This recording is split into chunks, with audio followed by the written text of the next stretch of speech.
네, 반갑습니다. 모두 잘 주무셨죠? 네. 네, 오늘도 우리 자료를 보시면서 같이 또 성경에 대해서 살펴보도록 하겠습니다. 오늘은 22일 차입니다. 23일 차. 오늘은 23일 차입니다. 오늘의 본문은 역대상과 시편입니다. 시편이 특별히 좀 더 많습니다. 역대상은 다윗 왕제를 통해 보는 하나님의 은총이라고 하는 큰 주제를 가지고 있고요. 시편은 하나님 나라 백성의 다양한 신앙 경험이라고 하는 내용을 가지고 있습니다. 그리고 사무엘 하도 뒤에 한 4장 정도를 보도록 하겠습니다. 오늘 우리가 읽을 시편은요. 오늘 우리가 읽을 말씀은 성경은 시편 96편, 105편, 106편, 39편, 62편, 50편, 73편부터 83편까지의 11편, 11편의 시편, 또 마지막으로 시편으로는 88편, 그리고 역대상 17장, 사무엘하 8장부터 사무엘하 12장 15절까지의 이야기입니다. 통일 왕국 시대의 이야기이고요. 오늘 시편은요, 오늘 시편만이 아니라 오늘 우리가 읽을 성경은 어제 어디까지 봤었죠? 어제 예루살렘으로 뭐가 들어가요?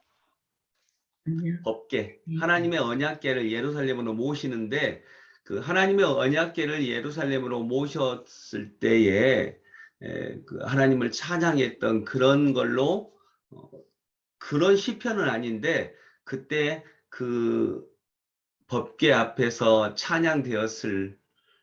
찬양되었겠다 생각되는 여러 시편, 그때 찬양되는 건 아니고요. 하나님을 찬양하고 또 이제 일반적인 하나님을 찬양하는 시편들을 모아서 이제 여기에 넣습니다. 왜냐하면 그런 시편들은 시대를 말하기가 좀 어려운 시편들이 있거든요.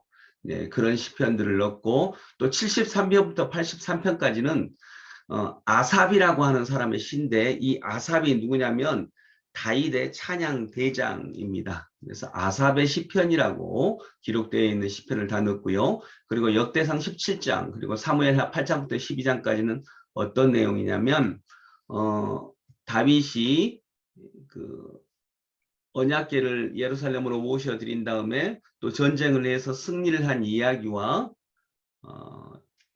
다윗의 타락 이야기, 첫 번째 타락 이야기가 밧세바와의 동침하는 이야기잖아요. 거기 그 이야기까지 오늘 함께 보겠습니다. 자, 역대상은 다윗 왕조를 통해 보는 하나님의 은총.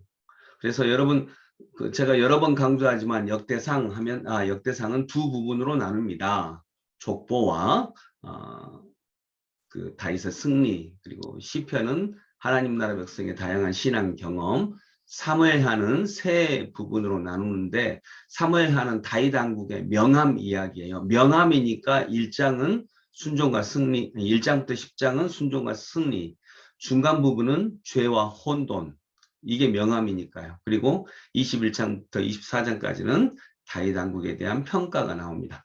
각 장을 자세히 보면 오늘은 시편이 굉장히 많습니다.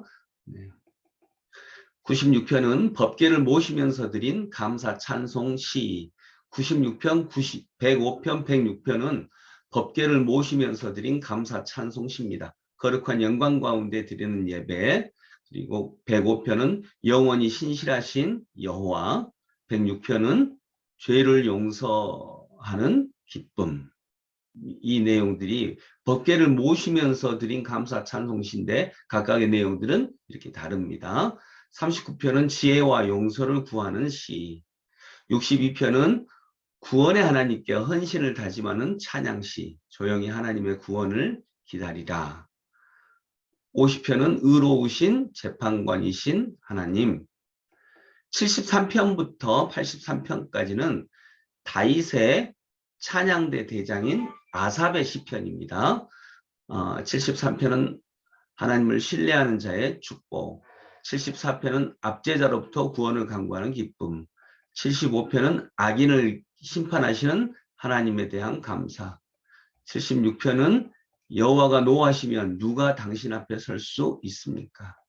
77편은 환난의 때에 내가 여호와를 찾나이다. 78편은 반역한 이스라엘에 대한 하나님의 자비. 79편은 이스라엘의 회복과 구원을 구하는 기도. 80편은 이스라엘의 회복을 강구하는 기도. 81편은 이스라엘의 회개를 위한 기도. 82편은 정의를 위한 기도.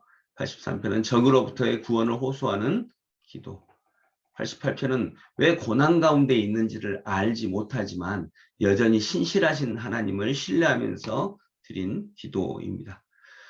그리고 역대상으로 넘어갑니다. 역대상 17장은 다윗과 언약을 맺으시는 하나님. 다윗과 언약을 맺으시니까 여기에 그 유명한 다윗 언약이 나옵니다. 한 왕이 너의 집안에서 나올 것이다. 너의 후손 중에 나올 것이다. 이 한 왕은 짧게는 솔로몬을 지칭하지만 궁극적으로 거기서 나올 한 왕은 누구시죠? 예수 그리스도. 네, 맞습니다. 예수 그리스도였습니다. 그래서 예수님을 다윗의 자손이라고도 이렇게 부릅니다. 사무엘하 8장은 이방과의 전쟁에서 연승하는 다윗. 사무엘하 9장은 요나단의 아들 무비보셋에 대한 다윗의 친절. 10장은 암몬과의 전쟁 승리, 그리고 아람이 현대의 시리아거든요. 아람과의 전쟁 승리. 그리고 11장은 이제 변곡점이 되는데 다윗의 범죄입니다. 밧세바와의 간음, 밧세바의 남편 우리아를 죽이다 밧세바를 아내로 삼다. 그리고 12장 15절까지는요. 다윗이 나단을 책망하다. 다윗의 그리고 회개 이야기까지가 진행이 됩니다. 오늘 큰 흐름을 보면 오늘 본문에서는 법궤를 모시면서 드리는 다양한 시편이 나옵니다. 특히 법궤를 모셔올 때 쓰여진 시는 아니지만 다윗의 찬양대 대장인 아삽의 시를 오늘의 본문으로 선정하여 같이 읽도록 합니다. 법궤 앞에서 제사를 드리며 드려졌을 시편들입니다. 이 시편들은 이스라엘의 흥망성쇠를 여호와께 의지하며 역사의 주관자이신 하나님을 찬양하고 있습니다. 법궤를 모신 다윗은 이제 법궤를 모실 성전을 짓고자 합니다. 이제 법궤를 모셨으니까요. 그 법궤를 모실 성전을 지으려고 하는데 이게 다윗이 짓도록 허락이 됐나요? 예. 허락되지 않았습니다. 왜냐하면 다윗은 전쟁을 많이 했고 이 전쟁을 많이 했다라고 하는 이유에는 두 가지 이유가 있습니다. 다윗이 피를 많이 흘렸다라고 하는 이유도 있고요. 또 하나는 성전을 지으면 또 누가 지어야 돼요? 백성들이 지어야죠. 근데 전쟁을 많이 한 백성들이 또 성전까지 짓는다라고 할 때 그 백성들에게 무리가 될 수 있겠다라고 하는 의미도 있습니다. 그래서 성전 건축은 그의 아들, 아직 아들 중에 누군지는 모릅니다. 그의 아들에게 허락이 되었고 다윗은 그 모든 준비를 담당을 합니다. 이렇게 승승장구하던 다윗에게 유혹이 찾아옵니다. 그리고 안타깝게도 다윗은 그 유혹을 이기지 못합니다. 이제 다윗 왕국의 어둠의 시기가 찾아옵니다. 그러나 희망은 있습니다. 왜 희망이 있죠? 다윗은 자신의 죄악을 하나님 앞에 진심으로 회개합니다. 그리고 이 회개에 근거해서 물론 이제 다윗 언약은 그 후에 나온 그 전에 있던 얘기지만 한 왕을 예비하셨던 것입니다. 오늘 내용은 바로 그런 내용들입니다. 언약궤가 예루살렘으로 들어가는 이야기부터 그 언약궤가 들어갔을 때 드려졌던 예배에 드려졌던 것으로 판단할 수 있는 모든 시편들, 그러니까 시대를 알 수 없는 다윗의 시편들, 아삽의 시편들, 또 이스라엘 역사에 대한 저자를 알 수 없었던 이런 시편들 이렇게 모아져 있고요. 그리고 다윗 왕의 승리와 밧세바와의 이야기 거기까지 오늘의 본문입니다. 시험은 세 종류가 있습니다. 요즘 우리가 딱 읽는 시편인데 야고보서인데 하나는 시련이 있습니다. 또 하나는 유혹이 있습니다. 또 하나는 테스트가 있고요. 이 시련의 목적은요, 하나님의 허락하에 마귀가 주는 거고요. 유혹은 그냥 마귀 자체가 주는 것입니다. 테스트는 하나님이 하시는 것이고요. 목적은 시련은 하나님을 부인하도록 하는 것입니다. 하나님 허락하에 마귀가 하나님을 부인하도록 유혹하는 거죠. 그리고 이때 이 시련은요, 인내하고 말로 조심하는 것, 이게 이기는 방법이고 대표적인 인물은 욥입니다. 유혹은 피하는 게 좋습니다. 그리고 요셉과 다윗입니다. 오늘 다윗이 그 유혹에 넘어갔던 거죠. 그 유혹, 마귀의 유혹에 넘어갔습니다. 테스트는 아브라함이 자기 아들 이삭을 바쳤을 때에 하나님이 축복을 주시기 위해서 하시는 테스트라고 볼 수 있겠습니다. 자, 오늘 시편 105편 11절부터 13절까지 우리 같이 읽어봅니다. 11절부터 13절까지 같이 시작. 이르시기를 내가 가나안 땅을 내게 주어 너희에게 할당한 소유가 되게 하리라 하시도다. 그때 그들의 사람 수가 적어 나그네가 되었고 이 저쪽에게서 저 저쪽으로 이 나라에서 다른 민족에게 떠돌아다녔도다. 아멘. 네. 네, 가나안 땅을 너희에게 주었다. 네. 그런데 그때에 너희들이 사람 수가 적었고 너희들은 그때 나그네였다. 다른 민족에게로 떠돌아다니는 작은 민족이었다. 근데 이 작은 민족을 왜 택하셨을까? 105편은요. 하나님께서 아브라함, 이삭, 야곱과 맺은 언약, 즉 가나안 땅을 주시겠다 라고 하신 그 언약을 역사 속에서 얼마나 신실하게 이행하셨는지를 찬양하는 시편이에요. 그 가나안 땅을 주셨는데 가나안 땅을 주시겠다고 약속하신 이스라엘 민족은 정말로 작았고요. 보잘것없었고요. 근데 이들이 결국 차지했거든요. 왜 차지했을까? 어떻게 차지할 수 있었을까? 이것은 약속인데 하나님께서 오히려 정말 성실하게 그 약속을 이행하셨기에 가능했던 이야기입니다. 그들이 잘해서가 아니라 하나님이 성실하게 약속을 이행하셨습니다. 이 약속이 있기에 우리가 세상 속에 보잘것없이 작은 존재라 할지라도 언약을 지키시는 하나님의 신실하심을 생각한다면 어떤 상황에서도 하나님을 찬양하며 하나님의 율법에 충실할 수 있을 것입니다.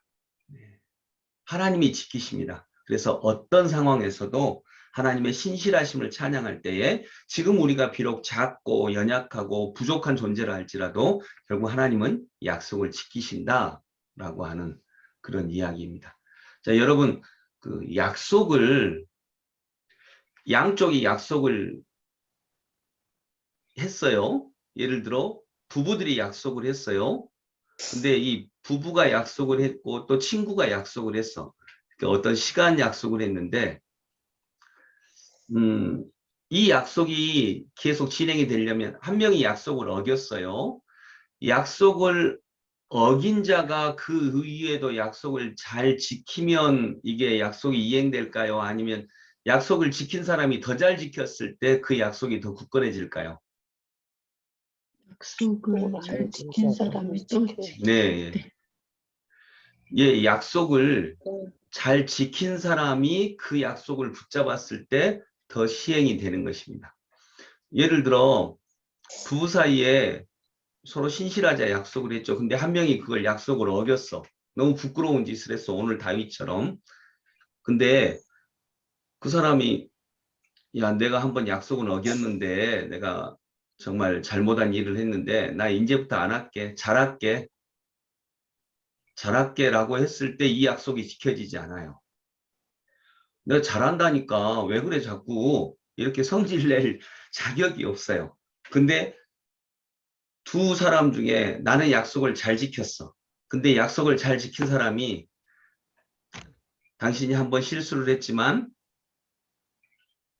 내가 용서할게. 나는 그래도 그 약속을 다시 지킬래. 당신도 잘 지켰으면 좋겠어. 이렇게 했을 때 그 약속이 더 이어가는 거거든요. 이걸 거룩이라고 하고요. 하나님의 약속을 잘 지키셨다 이 말은 바로 그것입니다. 우리 사람이 하나님과의 약속을 온전하게 잘 지키지 못했음에도 하나님은 그 약속을 다시 오히려 더 지키십니다. 그래서 거룩한 약속은 약속을 잘 지키신 분이 오히려 더 잘 지키겠다라고 다시 약속하신 것입니다. 그랬을 때 그 약속이 더욱 굳건해지는 것을 볼 수가 있습니다. 시편 39편 4절 5절 같이 또 읽습니다. 시작. 여호와여 나의 종말과 연한이 언제까지인지 알게 하사 내가 나의 연약함을 알게 하소서. 주께서 나를 한 뼘 길이만큼 되게 하심에 나의 일생이 주 앞에서 없는 것 같사오니 바람은 그가 든든히 서 있는 때에도 또 모두가 허사뿐이니라. 아멘. 자, 이 시편은요, 다윗은 악인이 번영하는 현실의 의문을 품습니다. 이제 그 의문은 분노가 되었고 입을 열면 하나님을 향한 불만이 터져 나올지도 모르는 상황이 되었습니다. 이게 오늘 나오진 않았지만 1절에 대한 이야기입니다. 악인이 번영하는 걸 보면서 왜 이런 일이 일어나지 하고 의문을 품고 이제 하나님에 대해서 불만을 터뜨릴지도 모르는 그런 상황까지 됐다라고 하는 거예요. 이 시편 39편이. 그런데 4절부터는 분위기가 반전이 됩니다. 입을 열어서 하나님께 기도하자 새로운 관점으로 세상에 보이기 시작을 합니다. 인간의 일생이 얼마나 짧고 덧없는가를 알게 하는 거예요. 지금 악인이 번영을 누리고 있지만 이 악인이 누리는 번영, 이런 인간의 일생이 정말 짧구나라고 하는 것을 알게 됩니다. 그래서 이런 짧은 인생 속에서 누리는 번영, 이게 얼마나 허무한지를 깨닫게 된 것입니다. 그래서 오늘 시편이 바로 그거죠. 5절에 보면 나의 날을 한 뼘 길이만큼 되게 하시며 나의 일생이 주 앞에는 없는 것 같사오니. 인생이 정말 짧구나. 이런 짧은 인생 속에서 약간의 번영을 누리는 이 시기가 얼마나 덧없는지를 알게 됩니다. 그래서 다윗은 다시 하나님의 관점으로 보지 않고 세상의 관점으로 보았던 자기의 죄를 자복하게 됩니다. 이게 오늘 우리가 읽었던 시편 2구절의 뒷부분에 있습니다. 그리고 다시 하나님의 도움을 구합니다. 하나님께 간구할 수 있는 사람이야말로 진정 복 있는 사람임을 깨닫게 되는 것입니다. 영원의 관점에서 보면 정말 인생이 짧은데 내가 그 짧은 삶 동안 악인이 번성한다고 내가 그 영원하신 하나님을 불평하고 원망했구나라고 다시 회개하는 시편, 이게 39편입니다. 그리스도인들은 진짜 욕심이 많죠. 왜 욕심이 많냐면요. 보통 사람들은 막 운동하고 뭐 이렇게 관리하고 그래서 몇 년 살고자 하죠. 건강하게 길면 한 100년 살고자 합니다. 근데 우리 그리스도인들은 100년 정도가 아닙니다. 영원을 구하는 거죠. 영원. 그렇기 때문에 기독교인이 진짜 욕심이 많은 거죠. 진짜 많은 것을 원하기에 욕심으로 해결되지 않는 것을 원하기에 우리는 하나님께 의지하는 것입니다. 사무엘하 7장 16절 유명한 말씀이죠. 자, 같이 읽습니다. 시작. 내 집과 내 나라가 내 앞에서 영원히 보존되고 내 왕위가 영원히 경고하리라 하셨다. 아멘. 이게 뭐라고요? 다윗 언약입니다. 이 언약은 성경 전체에서 아주 중요한 언약이라고 할 수 있습니다. 예수님이 구원자로 오실 것이 이 언약 안에 담겨 있기 때문입니다. 다윗은 여호와를 위한 집을 짓고자 했지만 하나님께서 허락하지 않으십니다. 다윗의 시대에는 전쟁이 많았기 때문입니다. 도리어 하나님께서 다윗을 위해 집을 짓겠다고 하십니다. 다윗이 나 성전 짓겠습니다. 하나님께 바치겠습니다라고 했는데 하나님이 허락하지 않으시고 내가 너를 위해서 집을 짓겠다 이렇게 말씀하세요. 근데 이 집은 건물이 아니라 다윗 왕조를 의미합니다. 이 말은 앞으로 계속 다윗의 후손들이 이스라엘을 다스리도록 섭리하시겠다라고 하는 것입니다. 그리고 하나님은 한 왕을 약속하십니다. 이 왕은 1차적으로는 성전을 건축한 솔로몬이지만 궁극적으로는 예수님을 의미합니다. 이런 이유로 예수님은 다윗의 자손이라는 이름으로 불리셨습니다. 자, 사무엘하 12장 4절부터 7절까지 같이 읽습니다. 어떤 행인이 그 부자에게 오매 부자가 자기에게 온 행인을 위하여 자기의 양과 소를 아껴 섭지 아니하고 가난한 사람의 양새끼를 빼앗아다가 자기에게 본 사람을 위하여 잡았나이다 하니 다윗이 그 사람으로 말미암아 노하여 나단에게 이르되 여호와의 살아계심을 두고 맹세하노니 이 일을 행한 그 사람은 마땅히 죽을지라. 그가 불쌍히 여기지 아니하고 이런 일을 행하였으니 그 양새끼를 4배나 갚아주어야 하리라 한지라. 나단이 다윗에게 이르되 당신이 그 사람이라. 아멘. 밧세바를 간음을 했죠. 밧세바를 간음을 하고 밧세바를 간음한 것도 큰 죄인데 더 큰 죄를 만들죠. 그걸 숨기려고 하다가 결국 무순죄까지, 간음죄를 넘어서서 이제 무순죄까지, 살인죄까지 범합니다. 밧세바의 남편 우리야. 이 우리야는 자기의 충성스러운 부하거든요. 우리야를 죽이는 살인죄까지 범합니다. 그리고 여러분 이 우리야를 죽인 죄, 밧세바를 범하고 우리야를 죽인 죄를 범하고요. 여기 지금 오늘 본문에 나오는 나단으로부터 책망을 들은 이야기까지 시기가 얼마나 흘렀을까요? 1년 정도. 네, 1년 정도입니다. 1년. 바로 일어난 일이 아니고요. 1년 정도입니다. 1년 동안 다윗은 예배 드렸을까요? 안 드렸을까요? 드렸습니다. 아마도 드렸을 겁니다. 왕이니까 드렸을 겁니다. 근데 그 예배를 하나님이 받지 않으신다라고 하는 것을 아마 느꼈던 것 같습니다. 그래서 시편 51편에 보면 이런 구절이 있습니다. 주여 내 입술을 열어주셔서 내 입이 주를 찬양하여 전파하리이다. 주께서는 제사를 기뻐하지 아니하시나니. 주님이 제사를 기뻐하지 않으시는구나. 아마 느꼈던 것 같습니다. 그렇지 아니하면 내가 드렸을 것이다. 여기서 이제 번제, 제물을 드렸을 것이라. 그러니까 제사도 드렸지만 주님이 받지 않으신다라고 하는 걸 느꼈고, 번제를 드리고 제물을 드리는 것도 많이 없어졌고, 주는 번제를 기뻐하지 아니하시나이다. 하나님께서 구하시는 제사는 상한 심령이다.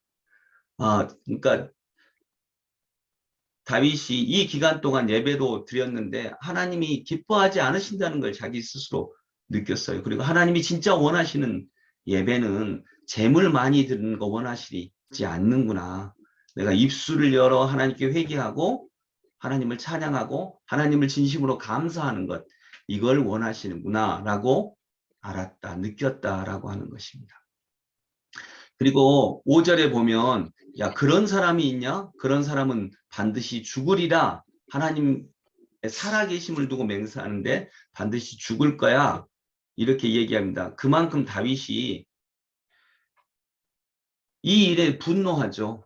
근데 바로 자기인데 그것이 자기에 대한 이야기라고 보지 않을 정도로 다윗은 마음이 강팍해졌던 것입니다. 그 율법을 자기에게는 적용하지 않습니다. 그러나 죄에 대한 책임까지 모두 사라진 건 아닙니다.